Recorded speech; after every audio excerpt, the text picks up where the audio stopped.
The first time they came, it wasn't an invasion. It wasn't a war. It was worse. The alien visitors were far beyond us, thousands of years ahead in technology, intelligence, and power.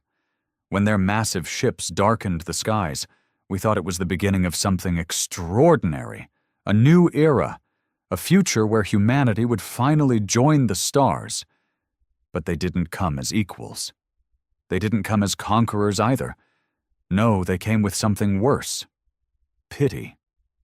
They called themselves our benefactors, speaking in calm, condescending tones about how humanity was still young, still fragile. And so they gifted us with their scraps.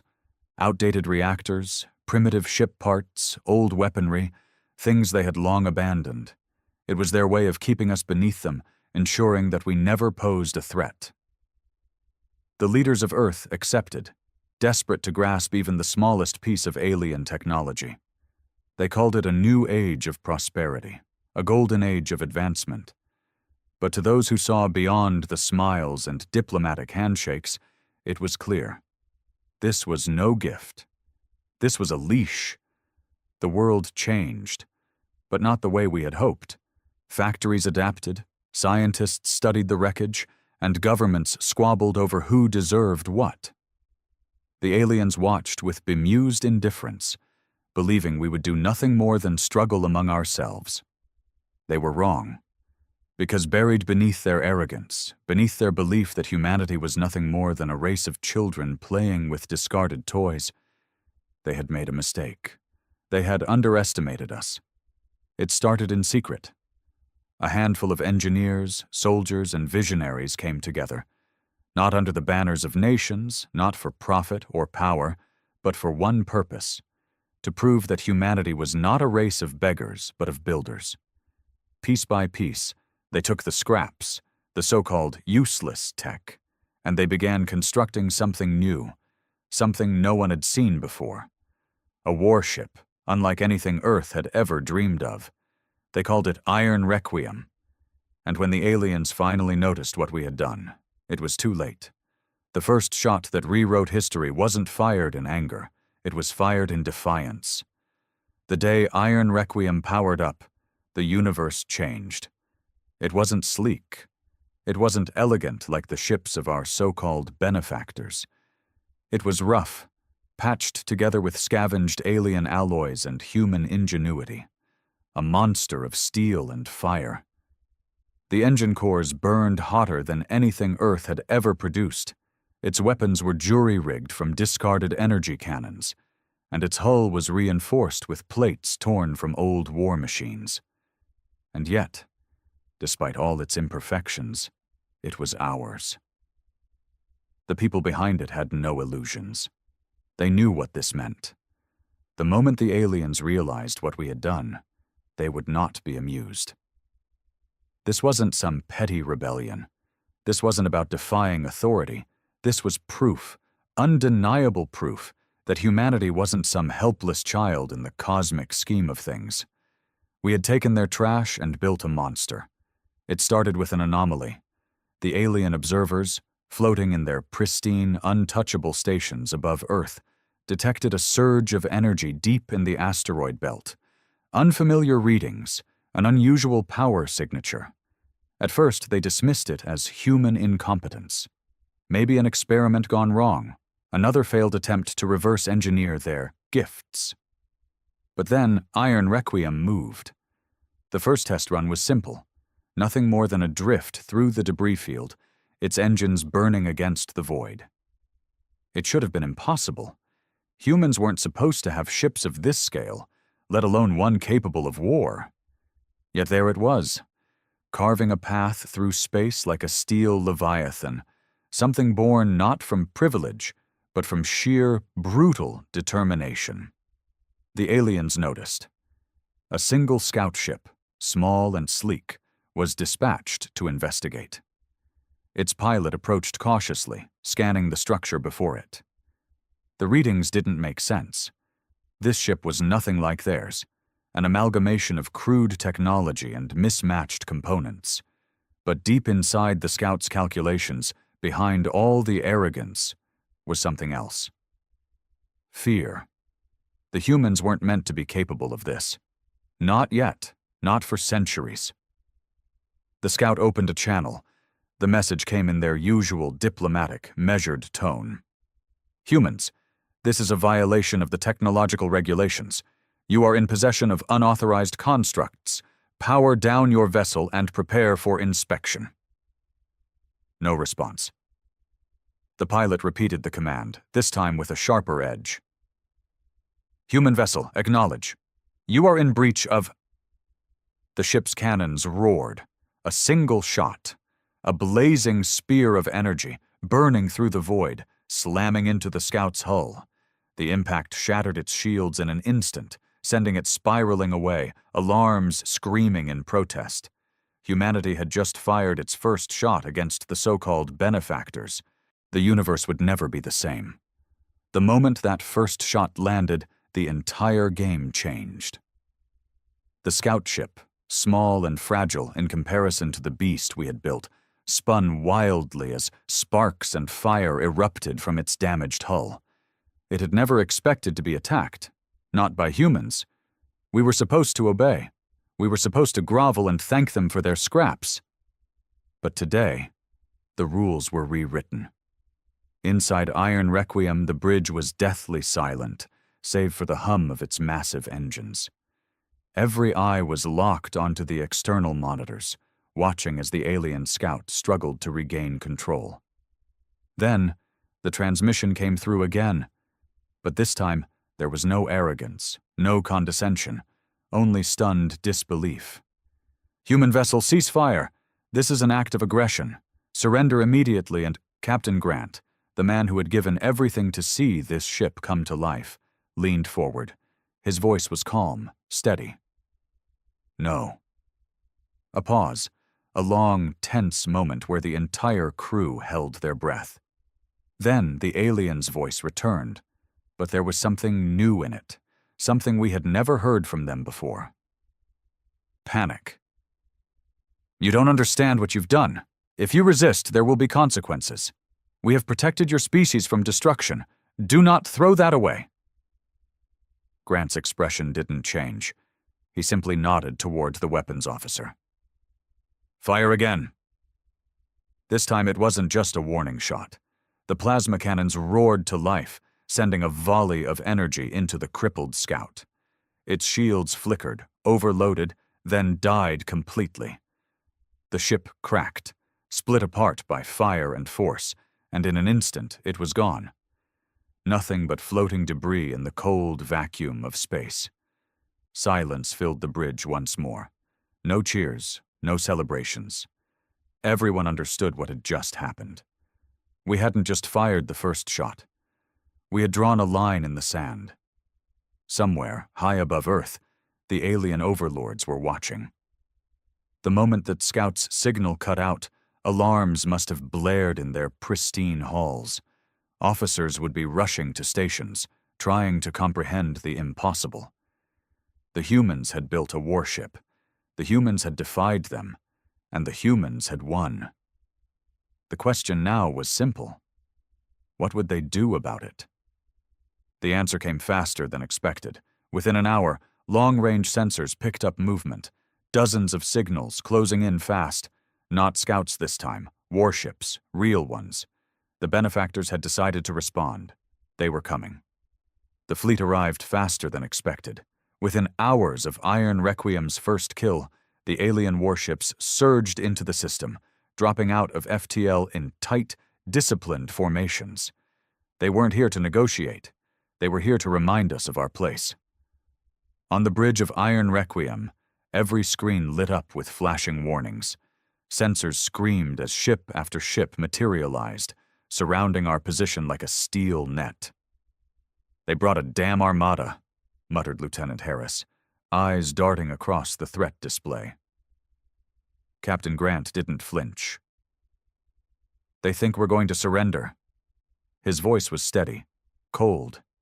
"They're about to learn the truth." The alien command ship broadcast its message, its voice deep and resonant, filled with the weight of absolute authority. "Human vessel, you have committed an act of war. Power down immediately, surrender your technology, and submit to our judgment. Resistance will result in annihilation." A tense silence followed. The crew exchanged glances. The message was clear. They weren't just here to destroy Iron Requiem. They were here to crush humanity's spirit. Grant's lips curled into the faintest smirk.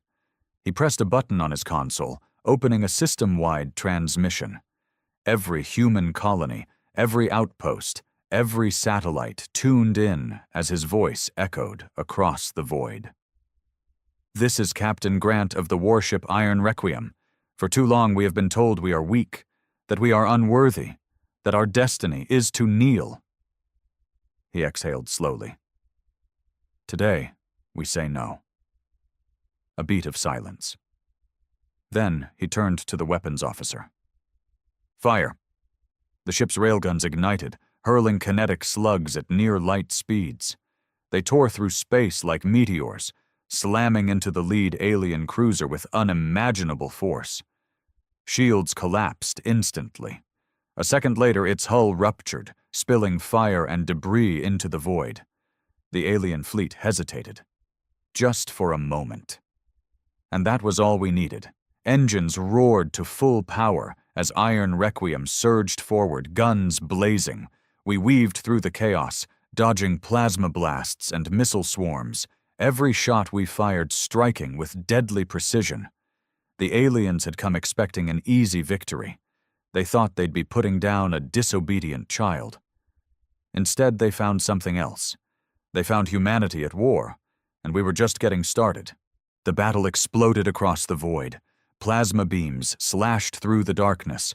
Railgun slugs ripped into hulls, and missiles screamed through the battlefield, leaving trails of fire and death. Iron Requiem moved like a beast unleashed, darting through the chaos with surprising speed for something so massive. But the aliens had numbers. Too many. For every ship we crippled, more closed in. They fired in coordinated bursts, trying to box us in, trying to overwhelm us. On the bridge, red warning lights flashed as shields buckled under the relentless assault. Sparks flew from overloaded consoles, and the ship trembled from the impact of an enemy torpedo that had nearly breached the hull. "Shields at 30%, shouted Harris, gripping the edge of his station. "We can't take this forever," another officer yelled. Grant didn't hesitate. "We don't need forever. We just need 5 more minutes." Because while the alien fleet was focused on Iron Requiem, they didn't realize something else had been set into motion. Down on Earth, inside hidden military bunkers, operators were standing by, waiting for the signal. Dozens of planetary defense cannons, once deemed obsolete under alien protection, had been secretly refitted with the very technology they had tried to suppress. And now, they were locked onto the sky. Grant tapped a control on his chair, sending a single coded pulse to Earth. A confirmation. Then he smirked. "Now." Across the planet's surface, the cannons roared to life. Beams of energy and hypersonic projectiles launched into the heavens, ripping into the enemy fleet from below. The aliens never saw it coming. One of their warships, untouched until now, was the first to go, struck directly in its reactor core. It detonated in a violent chain reaction, taking 2 others with it. The battlefield turned into chaos. The aliens scrambled, their formations breaking apart. They had thought this was a simple suppression mission. They had thought Iron Requiem was the only threat. They had thought wrong. And in that confusion, in that moment of hesitation, we struck back. "Full power to forward rail guns," Grant barked. The warship surged ahead, its cannons hammering into the disoriented enemy ships. One after another they fell, crippled, burning, retreating. A species that had once pitied us was now running from us. And for the first time in history, humanity wasn't just surviving. We were winning. The tide of battle had turned. What started as a hopeless standoff had become something no one, especially not our so-called benefactors, had predicted. Humanity was fighting back, and we were winning. The alien fleet, once an impenetrable wall of discipline and firepower, was in disarray. Their ships, designed for calculated, overwhelming force, weren't built for chaos. They weren't used to losing. And that's exactly what was happening. On Iron Requiem's bridge, Captain Grant watched the battle unfold with steely determination. The planetary defense cannons were still firing, picking off enemy ships from below, while his own warship tore through their formations like a wolf among sheep. Enemy fleet down to 47% strength, Lieutenant Harris reported, his voice filled with something approaching disbelief. They're retreating from high orbit. They're trying to regroup. Grant leaned forward. We're not letting them. He opened a direct channel to Earth's Defense Command. Bring the hammer down. Across the surface, the hidden bunkers that had remained dormant for decades came to life once more. But this time, it wasn't just defensive cannons. This time, humanity was sending a message. Dozens of experimental missile silos, long considered useless under alien rule, were activated simultaneously. These weren't ordinary warheads. They had been quietly upgraded with salvaged alien tech, repurposed energy cores, and human ingenuity. And now, they were all locked onto the enemy fleet. In the span of 5 seconds, Earth launched its wrath into the sky. Hundreds of missiles streaked through the void, weaving past wreckage and debris, hunting their targets with terrifying precision. The alien fleet scrambled to react, but it was too late. The first wave struck home, ripping through shield after shield, breaching hulls, detonating inside command centers. Fire and metal bloomed in the vacuum of space as their once mighty warships were torn apart. On board Iron Requiem, the crew watched in stunned silence as the largest of the alien ships, their command vessel, was struck by 3 missiles in rapid succession. Its shields flickered, then failed entirely. A final warhead slammed into its reactor core. For a split second, there was nothing but eerie stillness. Then, the ship imploded, folding in on itself before a blinding explosion consumed it from the inside out. A shockwave rippled through space, scattering debris in all directions. And just like that, their leadership was gone. The remaining alien ships panicked. Some tried to fight, but their weapons were firing wildly, their formations shattered. Others turned and fled, burning hard to escape Earth's gravity well, their once arrogant presence reduced to a desperate retreat. The bridge of Iron Requiem erupted into cheers, but Grant didn't celebrate. Not yet. His eyes were locked on the retreating ships. They wouldn't take this humiliation lightly. This was only the beginning. The remnants of the alien fleet scattered, their once mighty warships limping away like wounded animals.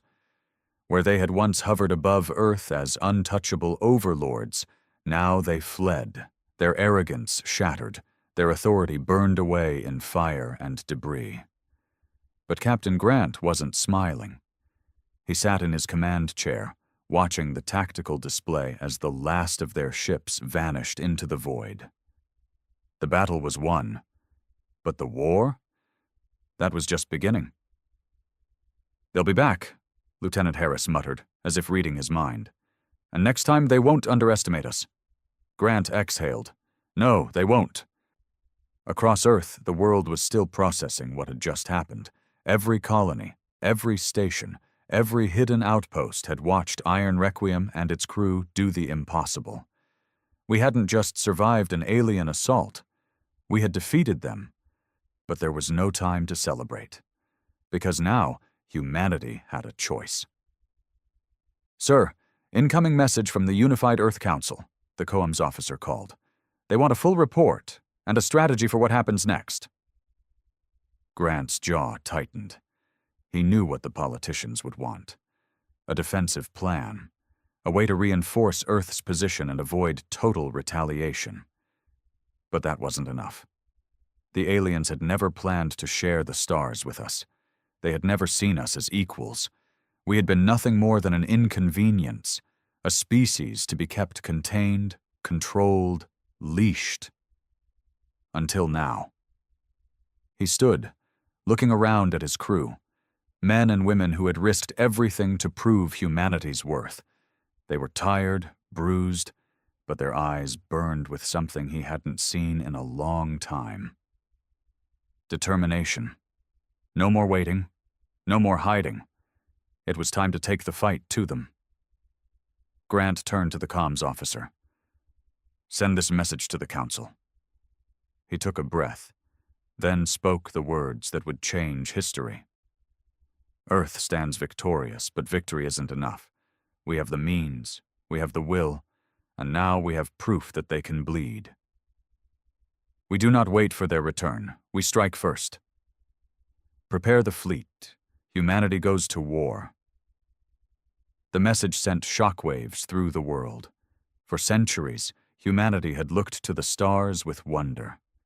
We had dreamed of joining some great galactic civilization, of proving ourselves worthy of the cosmos. But the truth was far uglier. The aliens had never seen us as equals. They had come not to uplift us, but to keep us weak, to trap us in the illusion of progress while ensuring we never became a threat. They had ruled us with condescending smiles, enforcing peace by keeping the leash tight around our throats. But now, the leash had been broken, and the masters of the galaxy had no idea what they had unleashed. The unified Earth Council was in chaos. The battle had been broadcast to every major city, every colony, every hidden outpost that had long suspected the truth.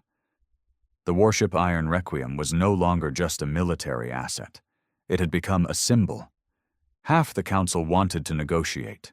They feared retaliation, feared that the full force of the alien empire would crush us before we could even build another warship. But the other half? The other half saw what Grant and his crew had proven. The aliens could be beaten. And if we waited for them to come back, it would be on their terms. "We cannot afford to sit back," Grant's voice rang out in the war room, where Earth's most powerful leaders had gathered. "They'll return, and next time, they won't play games. If we wait, we die. But if we strike first, if we take the fight to them, we have a chance." "Against an interstellar empire?" one of the diplomats scoffed. "That's suicide." Grant didn't blink. "No, it's war, and war is what humanity does best." The room fell silent, because deep down they all knew the truth. From the moment the aliens arrived, we had been living on borrowed time. The only reason they hadn't wiped us out was because they hadn't needed to. But they needed to now. "How?" someone finally asked. "Even if we wanted to fight, how do we go on the offensive? We have one warship." Grant smirked. "We had one warship before the battle. Now we have an entire planet ready to fight." And that was the difference. Humanity had always been at its best with its back against the wall. The moment we realized we had nothing left to lose, we became something the galaxy had never seen before. Something terrifying. Survivors, warriors, predators, and now we had a target. Deep in the outer system, hidden away from prying eyes, a facility came to life. It had been built in secret, a place where human engineers had worked tirelessly to reverse engineer every scrap of alien tech they could get their hands on. Until now, their work had been slow, careful, limited by the fear of discovery. But now they had Iron Requiem. They had wreckage from the battle. They had proof that humanity could do the impossible. And within days, they were building something new, something bigger, something designed for war. 2 weeks after the battle, when the first alien reinforcements arrived, expecting to find a crippled planet and a terrified species, they found something else instead. They found another warship, then another, and another. The first fleet had been built from scraps. The next would be built for vengeance. For the first time in history, Earth wasn't just defending itself. We were coming for them. And the galaxy would never be the same again. The first wave of alien reinforcements entered the system cautiously. Their battle records from the previous encounter told them what they should expect. A single rogue warship, a defiant but ultimately doomed species, a planet still licking its wounds. But what they found was something else entirely. Earth wasn't broken. It wasn't cowering. It was arming itself for war. From the bridge of Iron Requiem, Captain Grant watched as the alien fleet took position just beyond the asteroid belt. Their ships hovered in tight formation, their weapons primed but their movements hesitant. They had learned their lesson. This wasn't going to be a simple suppression mission. A message came through, crisp and cold. Human forces, you have violated interstellar law. Cease all hostilities and submit. This is your final warning. Grant smirked. Final warning? They were still pretending they had control of the situation. He gestured to his comms officer. Broadcast on all channels. A second later, his voice carried through the void, reaching not only the alien fleet, but every human listening from Earth, its colonies, and its secret bases across the system. This is Captain Grant of Iron Requiem. Earth does not recognize your authority. Your rule over us is over. If you want this system, come and take it. The challenge was set. A tense silence followed. Then the aliens fired. Missiles, plasma beams, and kinetic slugs streaked toward Iron Requiem. But this time, she wasn't alone. From behind Earth's moon, 3 newly completed warships emerged, engines flaring. They were smaller than Iron Requiem, less advanced, but they were fast, armed to the teeth and human-built. They cut through the void like wolves descending upon prey. The battle erupted in an instant. The new warships flanked Iron Requiem, unleashing hell upon the alien forces. Their weapons weren't elegant like the enemy's. They were brutal, raw, designed with one purpose: to kill. Railgun slugs smashed through shields, missile barrages scattered enemy formations, and experimental energy cannons, born from stolen alien tech, carved through the darkness. The aliens faltered. For centuries, they had controlled humanity with a single lie: that we could never reach their level, that they were beyond us. And now, for the second time, we had proven them wrong. One of their battleships detonated as a human warship drove straight through its weakened hull, guns firing at point-blank range. Another enemy cruiser, damaged and panicked, tried to retreat, only to be hunted down and ripped apart by our own forces. The tide of war had shifted. And this time, it wasn't just one rogue warship standing against them. It was an entire species. Humanity wasn't fighting for survival anymore. We were fighting for dominion. In the alien high command, light years away, the news arrived. A war council convened, their long, sleek forms gathered around a massive holographic display. They stared at the images coming in. Humans, once considered primitive, now standing victorious over 2 of their fleets. One of them finally spoke, their voice slow and filled with disbelief. They weren't supposed to be capable of this. Another, higher-ranked, exhaled. We've made a mistake. A long silence followed. Then, their supreme commander rose from his seat, his expression unreadable. No. His voice was steel. We made them a mistake, and now we will correct it. Across the stars, a full invasion fleet, one large enough to shatter entire civilizations, was mobilized. Humanity had won 2 battles, but now the real war was about to begin. The full invasion fleet arrived 3 weeks later. It did not come with threats. It did not come with warnings. It came with fire. Massive alien dreadnoughts, each the size of cities, emerged from hyperspace, blotting out the stars. Cruisers, battleships, and fighter swarms filled the void, moving with cold precision. The benefactors had finally abandoned their arrogance. This was no longer a punitive strike. This was extermination. On board Iron Requiem, Captain Grant stared at the incoming fleet. His crew had fought impossible battles before, but this was different. The aliens had brought everything this time. "How many ships?" Grant asked, his voice steady. Harris swallowed hard. "Over 200. Maybe more." The war room was silent. Earth's fleet had grown in the past weeks.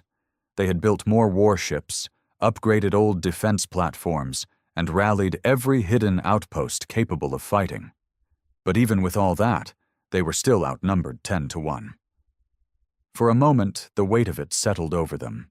The undeniable reality that humanity, despite its defiance, despite its victories, was still a young race standing against an empire that had ruled the stars for millennia. For the first time, someone whispered what they had all been thinking. "We can't win this." A long silence followed. Then Grant spoke. "Then we won't fight to win." Eyes turned toward him. "We fight to change the game." The moment the alien fleet entered high orbit, Earth's defenses opened fire. From the ground, hundreds of missile silos, railgun batteries, and energy cannons unleashed hell. From the void, human warships surged forward, moving in tight formations, targeting enemy weak points with brutal efficiency. The first wave was devastating. Alien ships exploded in fiery blooms, their shields overwhelmed by concentrated fire. Battleships collapsed under relentless missile barrages. Entire enemy squadrons were wiped out before they could even return fire. But then, the main fleet retaliated. And the real slaughter began. The dreadnoughts tore through human lines with terrifying force. Their weapons carved massive holes in Earth's defenses, shattering ships in single blasts. Entire battalions of fighters were erased in the blink of an eye. Earth's warships, for all their newfound strength, were still fragile compared to the might of an ancient empire. One by one, they fell. The Valkyrie went first, caught in the crossfire of 3 enemy cruisers. Its reactors detonated, taking an entire section of the battlefield with it. Then the Argos, overwhelmed by enemy fighters, its hull ripped apart before it could even send a distress call. Iron Requiem fought like a demon, weaving through the chaos, its guns firing non-stop.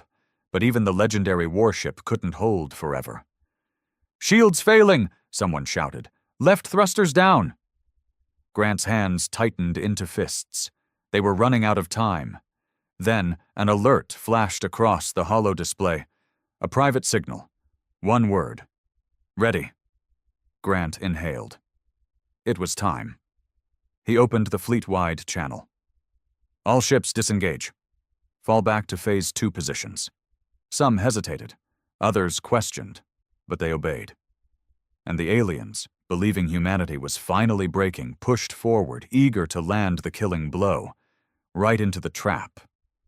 Deep in the asteroid belt, hidden among the debris, something stirred. For weeks, Earth's engineers had worked in secret, repurposing stolen alien technology. They had salvaged cores, rebuilt reactors, modified human weapons into something more. The project had one goal: to build a weapon not just for defense, but for eradication. And now, it was ready. The moment the alien fleet moved into range, Earth's secret fleet, hidden warships equipped with experimental warp drives, activated their systems. In an instant, a dozen warships appeared behind enemy lines, not human ships, doomsday ships. Each one carried a stolen alien singularity core, modified into a weapon of mass destruction. Each one was aimed directly at the dreadnoughts. And then, without hesitation, they detonated. The universe itself seemed to crack. 12 artificial black holes ripped through the alien fleet. Dreadnoughts, invincible and unstoppable, were crushed in an instant. Their shields, their armor, None of it mattered against the force of a collapsing singularity. Entire enemy squadrons were sucked into oblivion. Battleships were twisted and shredded before they could even process what was happening. The invincible fleet, meant to end humanity, was gone. In seconds, the battlefield turned from a massacre to something else entirely. A victory, not just for Earth, for humanity's place in the stars. In the alien high command, silence reigned. The Supreme Leader watched the disaster unfold, his long fingers clenched into fists. The mighty armada, his people's greatest force, was gone, destroyed by humans. We underestimated them. A pause. Then the Supreme Leader turned, his eyes cold. No, we miscalculated. And now the mistake will be corrected. Across the galaxy, new orders were sent. The war wasn't over. It was only just beginning. The victory was absolute. The alien fleet, once the galaxy's unchallenged enforcers, was shattered, its remains drifting lifelessly in the void. Earth stood bloodied but unbroken, a defiant ember in the dark. But the war was far from over, because now the galaxy was watching. In the days following the battle, Earth's sensors picked up a surge of interstellar activity. Dozens of alien species, once silent under the rule of the so-called benefactors, were now stirring. Some sent encrypted transmissions, their messages wary but intrigued. Others mobilized fleets of their own, either to observe or prepare for what they feared would come next. Because for the first time in history, a species had not only defied the Empire, it had defeated them. On the bridge of Iron Requiem, Captain Grant stared at the holodisplays, watching as intelligence reports flooded in. The Council had gathered in a secure war room back on Earth, and every surviving fleet commander was present. The discussion was heated. "We've won 2 battles, but we can't win a war against an entire empire," one of the senior diplomats argued. "They'll come back in numbers we can't even comprehend." "We don't have a choice," Harris shot back. "If we sit and wait, they'll wipe us out the moment they rebuild." Grant remained silent, listening. The truth was, both sides were right. Earth had just pulled off the impossible. But they were still one planet against a vast empire. They couldn't just defend. They had to change the rules of the war. Finally, Grant spoke. His voice was calm, steady. "We don't need to fight them alone." Eyes turned toward him. "We're not the only ones under their thumb. Every species they've conquered, every world they've strangled under their so-called guidance, they're all watching us right now. And for the first time, they're seeing something new." A pause. Hope. A heavy silence followed. Grant leaned forward. "We don't just fight for Earth anymore. We fight to break their empire entirely. A new war, not just for survival, for revolution, for dominion. Across the galaxy, whispers turned into action. Hidden resistance movements, once too afraid to rise, sent messages to Earth. Rebellions that had been crushed generations ago stirred once more. Some still hesitated, fearful, uncertain if humanity could truly lead the charge. So Earth sent them a message. A single video, broadcast across every secret channel, showing the remains of the alien fleet, the once invincible warships reduced to scrap, their mighty dreadnoughts torn apart by human hands. And with it, a simple declaration. We are no longer the hunted. We are no longer beneath them. Humanity stands. Join us. On the alien homeworld, the Supreme Leader stood before his war council, his gaze sweeping over his commanders. Their faces were grim. Even the most arrogant among them could no longer deny the truth. The humans weren't an anomaly. They were a problem, a contagion, a spark that threatened to set the entire empire ablaze. The Supreme Leader exhaled slowly, then spoke with finality. "Then we burn them first." Orders were given. Across the empire, fleets mobilized, factories roared to life, producing warships faster than ever before. New weapons, ones never before seen, were being developed with a singular purpose: the eradication of humanity. Because if they let Earth stand, if they let humans continue to rise, then it wasn't just the Empire that would fall.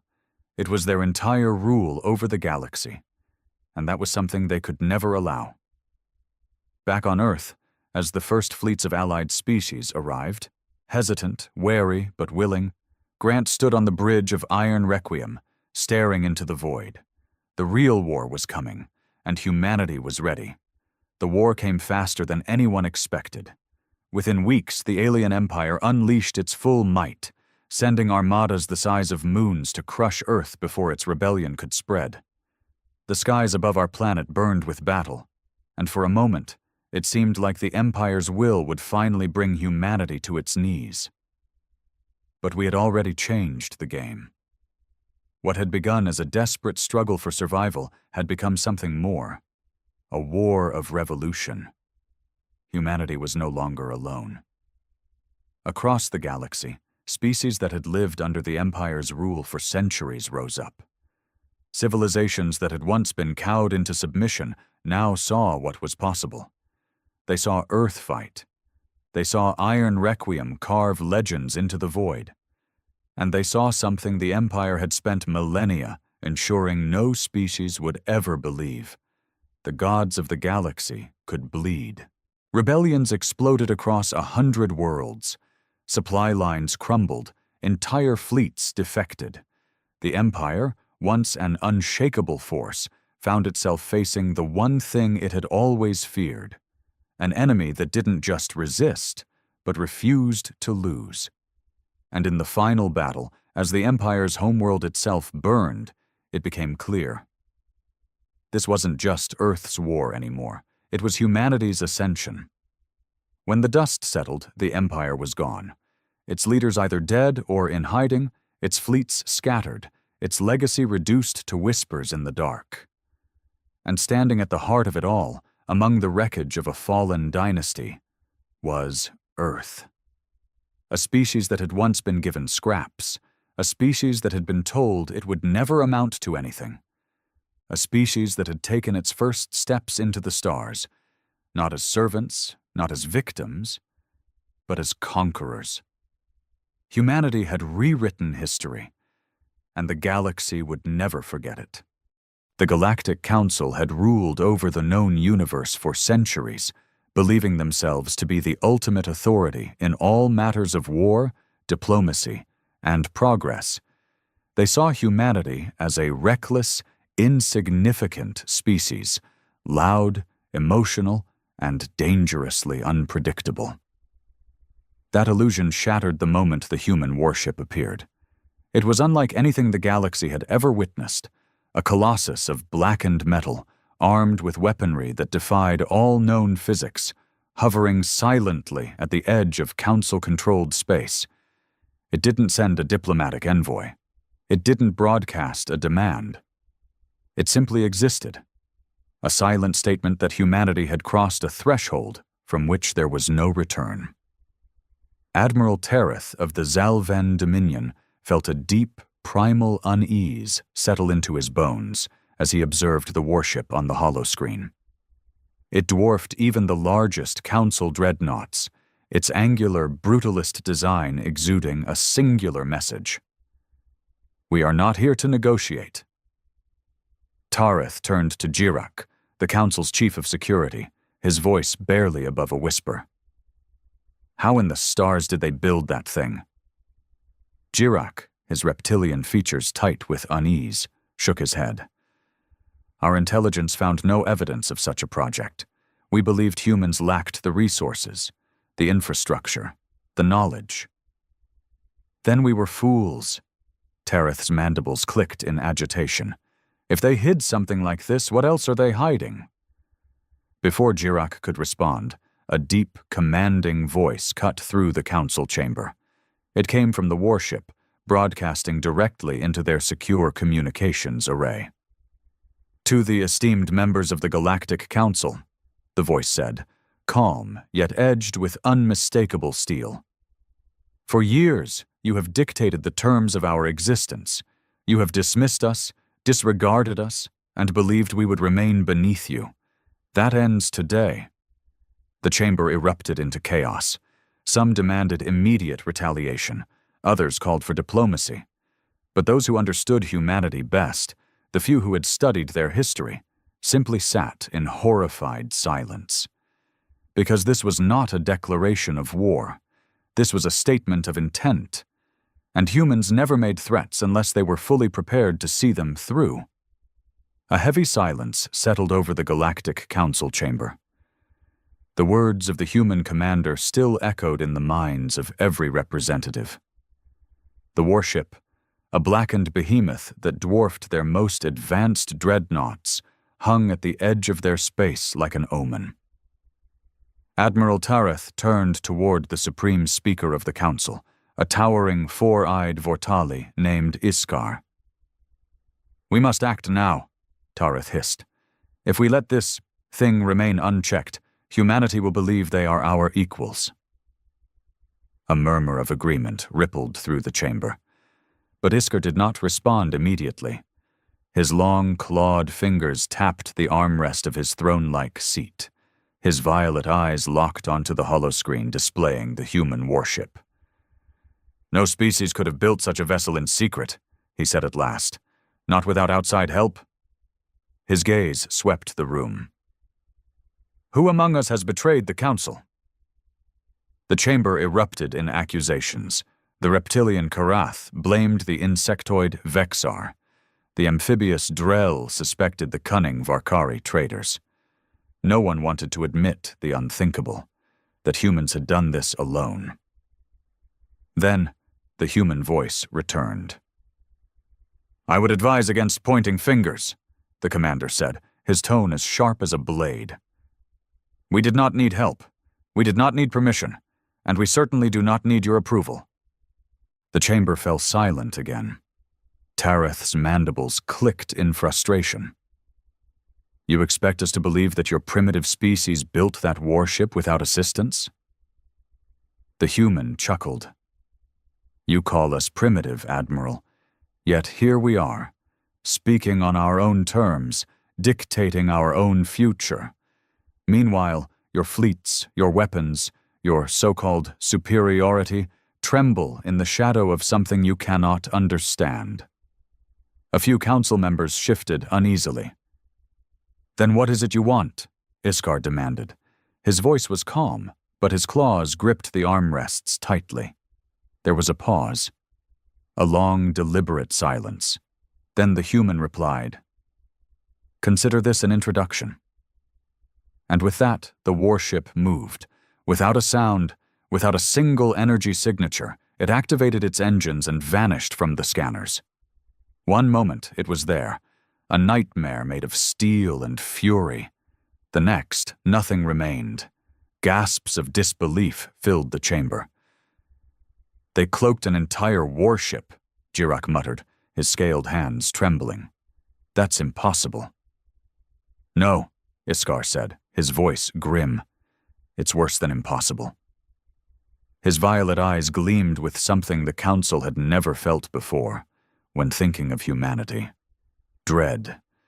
Because if the humans had built this ship without the council knowing, if they had learned to cloak such a massive war machine, then the Galactic Council had already lost control. And they had no idea how many more were out there. The shock of the human warship's disappearance sent ripples of panic through the Galactic Council. Entire civilizations had fought wars over less. Cloaking technology was rare, but cloaking something that size, a ship of such unimaginable power, was supposed to be impossible. The fact that humans had done it without the Council's knowledge meant one thing. They had no idea what humanity was truly capable of. Admiral Tareth paced in tight circles, his clawed feet clicking against the polished floor of the council chamber. "We cannot allow this to stand," he snarled. "This warship, this abomination, is a direct challenge to our authority. Humanity must be reminded of its place. Jirak, still watching the empty holoscreen, spoke carefully. And what if we are the ones who need reminding? Tareth spun on him, mandibles flaring. You fear them. Jirak let out a slow, rattling exhale. I fear what we don't know. That ship isn't just a weapon, Tareth. It's a statement. Humanity is telling us that they no longer consider us their overseers. They built that warship in secret, cloaked it in ways we cannot comprehend, and then, instead of attacking, they left. His slitted eyes narrowed. Tell me, Admiral, what do you think that means? Tareth refused to answer. Instead, Supreme Speaker Iskar rose from his seat, the massive Vortali towering over the room. Enough bickering, he said, his voice like a rolling storm. The Council has been challenged. The question is, do we respond with diplomacy or force? The chamber fell into a tense silence. Then a new transmission arrived. The holoscreen flickered, and this time the human commander's image appeared. He was a scarred man with cold, calculating eyes. His uniform bore no insignia, only a single silver emblem shaped like a blade. Since we seem to have your attention, he said smoothly, I'd like to clarify a few things. No one spoke. The commander leaned forward slightly, his expression unreadable. You believe yourselves the rulers of the galaxy, the arbiters of peace and war. You decide which species thrives and which withers under your policies. For years, humanity played along. We followed your rules. We accepted your guidance. His lips curled into a mirthless smile. But we are not your subjects. The words hung in the air like a blade against the throat of the Council. We do not seek war, the commander continued, but we do not fear it. We do not seek to rule, but we will never again be ruled. He leaned back, letting the weight of his words settle. The ship you saw. It is only one. A cold shudder ran through the chamber. We built it in silence. We launched it in secrecy, and we are not done. Supreme Speaker Iskar inhaled sharply. Are you threatening us? The human gave a slow, deliberate nod. I am warning you. His voice was calm, yet every syllable dripped with finality. You believed you could shape the future without us, but now the future belongs to everyone, whether you accept that or not. And with that, the transmission cut out. A long silence followed. No one dared speak. Then, at last, Iskar turned to the Council. His violet eyes gleamed with something rarely seen in the halls of galactic power. Uncertainty. Summon the admirals, he said. Humanity has made its move. Tareth's claws flexed in anticipation. Then we must prepare for war. No. Iskar's voice was quiet but firm. We must prepare for something far worse. Because if the humans were telling the truth, then the galaxy had already lost its grip on power, and no one knew what would happen next. In the days that followed the human transmission, the Galactic Council found itself in unfamiliar territory, uncertainty. For centuries, they had dictated the course of galactic affairs, ensuring no species ever gained too much power. Whenever an empire grew too bold, the Council crushed it with economic sanctions, fleet interventions, or political sabotage. It had always worked. Until now. Because this time, the threat wasn't a rebellious faction. It wasn't a rogue warlord seeking control. It was humanity, a species they had dismissed as reckless, emotional, and insignificant. And humanity had just revealed a super warship that defied every known law of galactic warfare, and then vanished. That, more than anything, terrified them. On the Council's central homeworld, in the war chambers beneath the grand spire of order, a meeting of the highest-ranking military officials was underway. Holograms of the warship's brief appearance flickered in the dimly lit room. Every detail was scrutinized, analyzed, and dissected, yet no answers emerged. This defies logic, Tareth growled, tapping his clawed fingers against the table. A ship of this scale should have taken a century to construct. We have entire fleets monitoring their sector. How did we miss it? Jirak, still composed despite the tension in the room, spoke with unsettling calm. The better question is, how many more exist? A weighted silence fell. Iskar, seated at the head of the table, let out a slow exhale. What do we know about human military strategy? An intelligence officer, a sleek-furred Varkari, stood and activated a secondary holoscreen. It displayed a timeline of human warfare. Centuries of brutal conflicts, technological leaps, and strategic adaptability. Humanity has never been the most advanced species, the officer began, but what they lack in raw technology, they compensate for with ingenuity. A section of the display zoomed in, showcasing battle after battle where humans had fought against superior forces, and won. They do not fight conventionally, the officer continued. When outnumbered, they refuse open conflict. When cornered, they become most dangerous. When facing an overwhelming enemy, they innovate beyond expectation. He gestured toward the now vanished warship. This vessel is proof of that. It is not merely a warship, it is a statement. Tareth scoffed. Then we must respond in kind. If humanity seeks to play at war, we will show them the cost of such arrogance. Jirak turned to him. And if that's exactly what they want?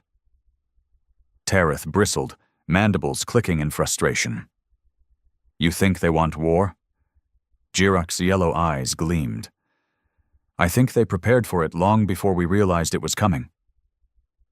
Meanwhile, light years away, deep within a classified human outpost, the warship's commander stood before a vast tactical display. Around him, officers analyzed streams of data, council fleet formations, intercepted communications, and projected responses. A young officer approached. Sir, the council is in chaos. Some factions push for war, others hesitate. They're completely off balance. The commander nodded. Good. Keep it that way. He turned his gaze to a secondary display, one showing dozens of massive blackened vessels sitting in the void, hidden behind layers of cloaking technology. Each one was an improvement over the first, a fleet built in the shadows. The officer hesitated before speaking. Do you believe they'll listen, sir? Or will they force our hand? The commander's expression remained unreadable. They think this is about power, about dominance. His eyes darkened. They don't understand yet, but they will. He turned away from the display, his voice cold and unwavering. This isn't a war of conquest, it's a reckoning.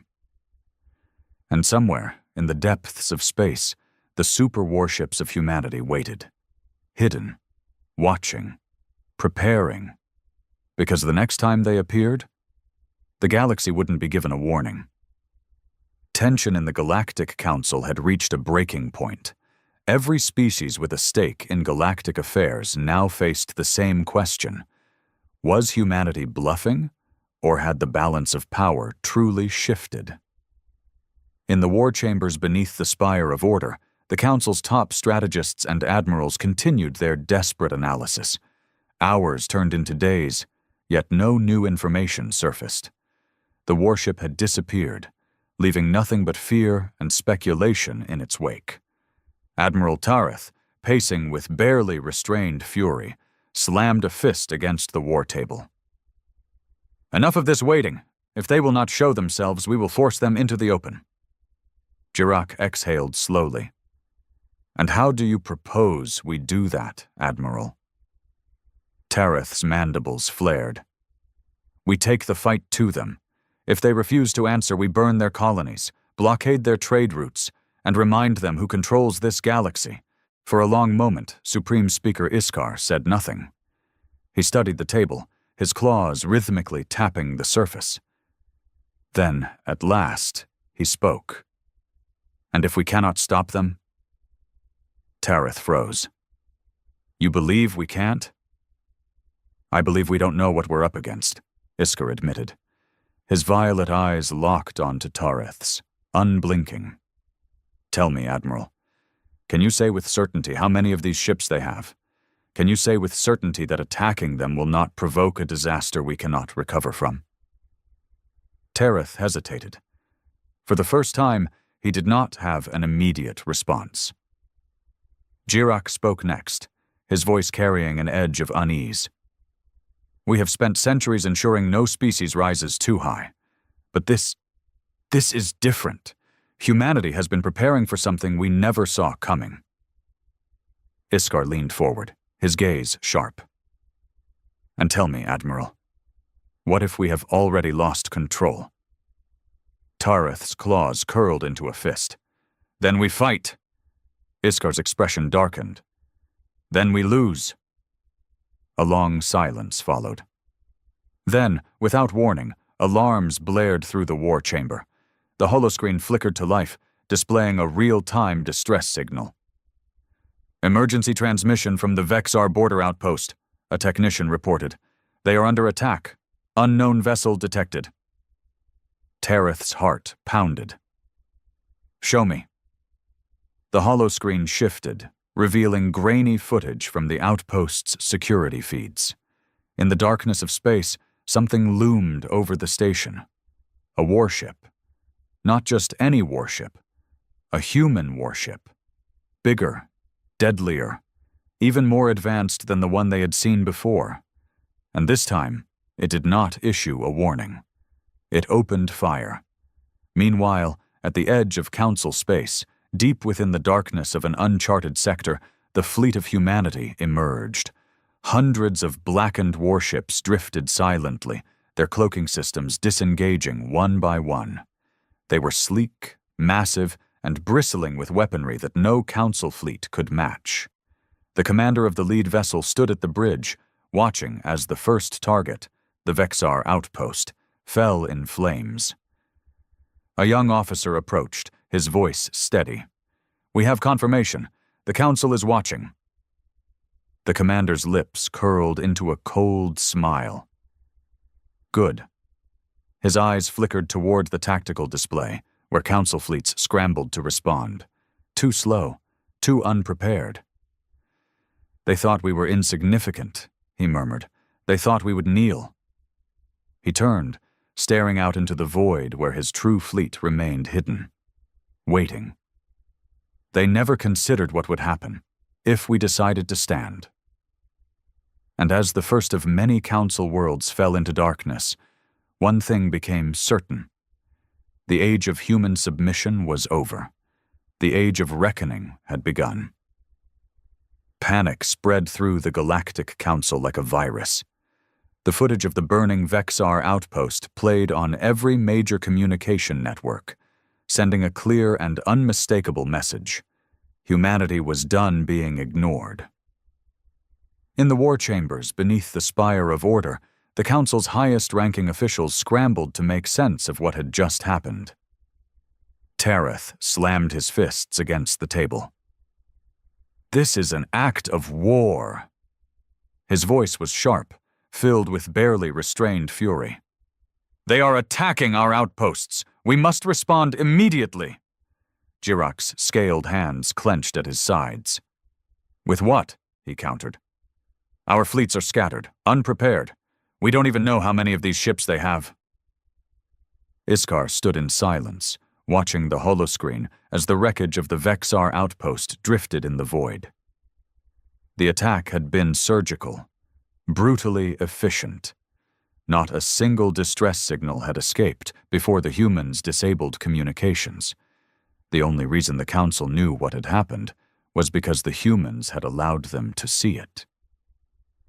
"They wanted us to watch," Iskar said at last, his voice calm but heavy with realization. Tareth turned toward him, mandibles flaring. "What?" "This was not a strategic move," Iskar continued. "They could have wiped out the station and left no trace. Instead, they let us see, Let us witness." His violet eyes narrowed. This was a demonstration. A demonstration of power, a demonstration of control, and the council had no response. For the first time in recorded history, the council found itself outmatched. Jirak inhaled sharply. "We must establish contact. We must talk to them before this escalates beyond our control." Tareth snarled. "And what do you propose? We beg for mercy? Humanity only understands strength. If we hesitate, they will see it as weakness." "Or," Iskar countered, "they will see it as wisdom." Tareth scoffed, but before he could argue further, the chamber's communication system activated. A new transmission had arrived, from the humans. The room fell silent. The holoscreen flickered, and once again, the human commander appeared. His expression was unreadable, but his presence alone radiated an undeniable authority. "You have seen what we are capable of," he said. His voice was even, controlled. "Now you have a choice." The council members waited, barely breathing. "Recognize humanity as an equal, and we will coexist," the commander continued. His gaze swept over the chamber, as if daring them to defy him. "Refuse, and this will be only the beginning." The threat was clear. No more warnings, no more subtle messages, only war. Iskar exhaled slowly. He could feel the weight of history pressing down on this moment. For centuries, the Council had ruled the galaxy unchallenged, and now that rule was being shattered. Humanity had risen from the shadows, and they had come to collect. The Supreme Speaker met the human commander's gaze, his voice steady.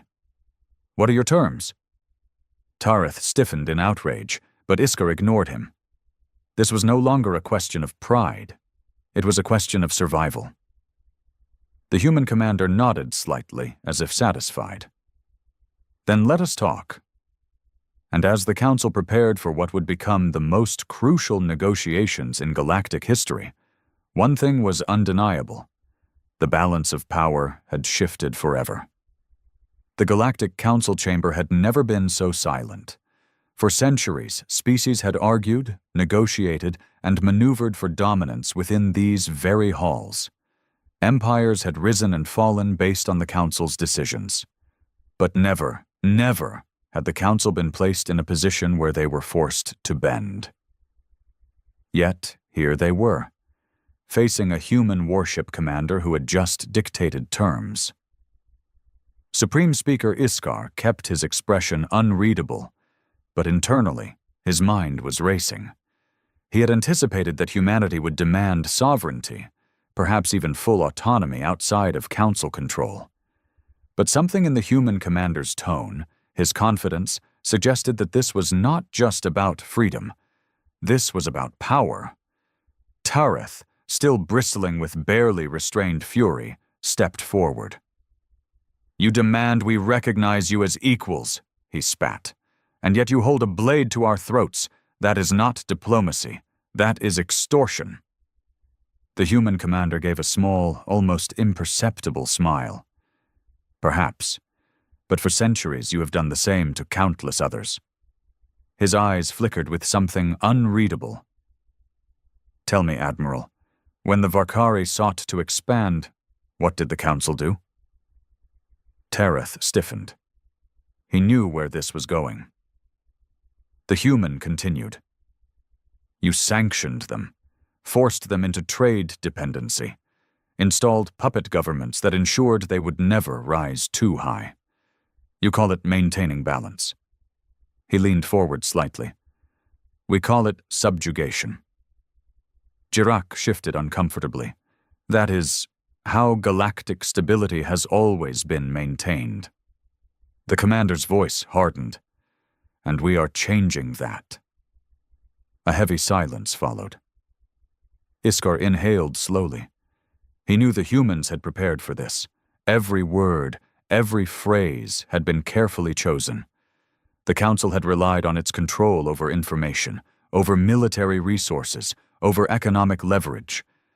But somehow humanity had slipped through the cracks. And now they stood before the council, setting the rules. Finally, Iskar spoke. "What do you truly want?" The commander's gaze never wavered. "We want the old order to fall." A ripple of shock ran through the chamber. This wasn't just about sovereignty. This was about dismantling the entire system. Tereth's voice was cold. "You seek to replace us?" The human let the silence stretch before answering. "We seek to end the Council's rule over other species. No more hidden interventions. No more manufactured wars. No more empires collapsing because you decide they must." His tone was measured, but the underlying threat was unmistakable. "We are not here to take your place," he finished. "We are here to make sure no one else ever does." The council members exchanged uneasy glances. This was beyond what any of them had imagined. Jirak spoke carefully. "You realize this will not be accepted easily?" The human nodded. "Which is why we have ensured there is no alternative." As if on cue, the holoscreens in the chamber flickered, shifting from the commander's face to live footage. Tereth's breath caught in his throat. Council fleets, entire armadas, the pride of the Dominion, the vanguard of the Karath, the defense squadrons of the Vexar, all surrounded. Dozens of human warships had emerged from the void, each one monstrous in size and lethality. They had positioned themselves perfectly, blocking every strategic retreat, neutralizing every escape route. The humans hadn't just made a move, they had already won. A cold wave of realization swept through the chamber. The council was no longer in control. Iskar exhaled slowly. His violet eyes met the humans once more. "This is no longer a negotiation," he murmured. The human commander inclined his head slightly. "Number it isn't." Tereth clenched his fists, his mandibles clicking with rage. But he knew. There was nothing they could do. The old order had fallen, and humanity had just claimed the future. The chamber was deathly silent. The weight of the moment pressed down on every council member present. For the first time in recorded history, they were no longer the ones making demands. They were the ones being forced to listen. Tereth's claws dug into the war table as he stared at the holoscreen, watching the hundreds of human warships that had surrounded the Council's fleets. This was impossible. This was a nightmare. Jirak, ever composed, exhaled slowly. "How?" His voice was barely above a whisper. "How did you build so many ships? How did you arm them without us noticing?" The human commander gave a small, knowing smile. "You were too busy watching everyone else." Tereth's mandibles flared. "And where, exactly, did you get the resources? You lack the industrial power, the supply chains." "You assumed we did," the human interrupted, his tone calm but firm. "Because that's how you've always seen us. Less, behind, dependent on your systems. You never considered that we had been preparing for this very moment." A heavy silence followed. Iskar, ever the strategist, steepled his clawed fingers. His voice was measured, but there was an edge of something almost respectful. "You played the long game," he said. The human commander inclined his head slightly. "We learned from the best." The words stung, because they were true. For centuries, the Council had manipulated species, guiding their developments, limiting their military expansion, ensuring that no empire ever truly gained full independence. Humanity had studied their methods and turned them against them. Jirak exhaled slowly. "And what happens now?" The human's expression remained unreadable. "Now." His eyes scanned the chamber, letting the weight of his next words settle over the council like a suffocating mist. "Now, you decide whether this ends with words or fire." Tareth hissed. You think you can dictate terms to us? The human's voice hardened. We already have. He gestured to the holoscreen, where the Council's greatest fleets sat paralyzed, surrounded by humanity's warships. Tareth wanted to fight. He wanted to refuse. But deep down he knew the truth. The Council could not win, not today, maybe not ever. Iskar's violet eyes remained locked on the human. And if we comply? The commander gave a slow nod. Then we step into a new era, an era where the Council no longer dictates the fates of others, where no species, not even humanity, has unchecked power. His gaze darkened slightly. But if you refuse? The image on the holoscreen changed. The Council's primary shipyard, the beating heart of their war machine. Dozens of human warships had already positioned themselves around it. One command, one order. And the Council's ability to wage war would cease to exist. The message was clear. This was over. Tareth exhaled sharply and turned away, his fists shaking with rage. Jirak remained still, his reptilian gaze unreadable. And Iskar? He closed his eyes for a long moment. He had ruled for centuries, had witnessed the rise and fall of empires. But now, in this moment, he understood. The Galactic Council's reign was over. At last, he opened his eyes and spoke the words that would change the galaxy forever. We accept, and just like that, humanity had won, but they were far from finished, because the future was theirs now, and no one knew what would come next. The Galactic Council did not collapse overnight. It did not fall in a fiery coup or in the ruins of a great war. It did something far worse. It yielded. For the first time in its long and storied history, the Council no longer ruled the galaxy through force or manipulation. The old ways, the hidden wars, the controlled economies, the quiet exterminations of civilizations that grew too powerful, were over. The humans had ended them, not with conquest, not with genocide, but with the undeniable, unrelenting truth of their existence. They had built warships that eclipsed anything the galaxy had ever seen. They had outmaneuvered every intelligence agency, outplanned every military strategist, and outlasted every attempt to keep them small. They had shattered the very foundation of galactic power, and now there was no going back. Months later, in the shadow of the spire of order, Supreme Speaker Iskar stood before the gathered leaders of the galaxy, no longer seated in the throne-like chair of absolute authority, but at an equal table, one where humanity now had a seat. The chamber was filled with tension, but not the same kind as before. This was not the fear of invasion, of annihilation. It was the fear of the unknown. The Galactic Council, Iskar said, his deep voice carrying through the vast hall, was founded on the belief that order must be maintained at any cost, that power must be controlled, and that no species should be allowed to grow unchecked. He turned, his violet eyes settling on the human representatives. They sat quietly, their expressions unreadable, but the weight of their presence was undeniable. And yet, Iskar continued, we failed to see that in doing so we became tyrants. A murmur ran through the chamber. Not outrage, not denial, just acceptance. The humans had forced them to see the truth. Iskar exhaled slowly. From this day forward, the Galactic Council will no longer be a force of control.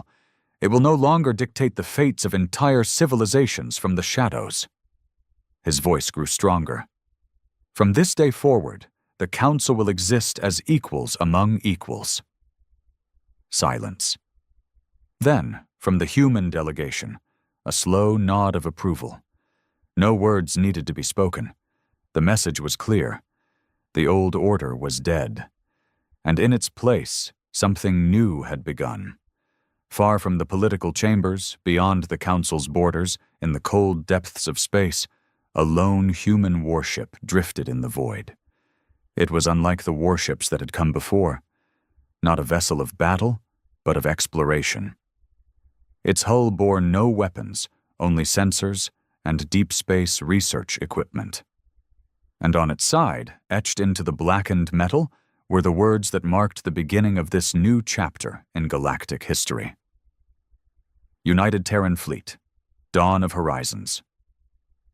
Because now, for the first time, humanity wasn't preparing for war. It was preparing for what came next, and the galaxy would never be the same again.